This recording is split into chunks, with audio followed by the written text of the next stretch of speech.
The last month before the Unit 1 biology exam is a turning point. These final weeks are far more important than all of the previous months combined. This is the time when you start connecting topics and finally develop the exam solving skills that will make big difference.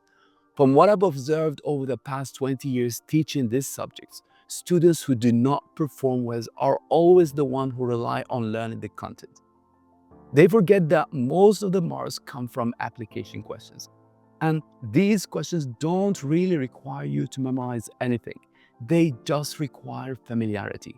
In other words, exam questions repeat the same idea. If you solve enough past papers, you'll start recognizing those patterns instantly. You've probably heard this from your teacher. Skills need time. And I completely agree.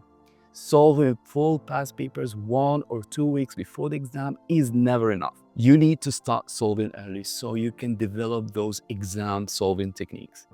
You'll notice yourself reading the questions differently, spotting key phrases, and writing answers exactly the way examiners want. My advice is simple. Pick past papers from 2019 until you reach 2024. Keep the last exams for 2025 as mock exams.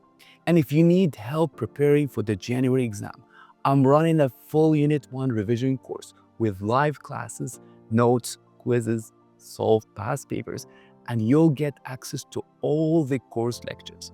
In addition, I'll be marking your mock exams.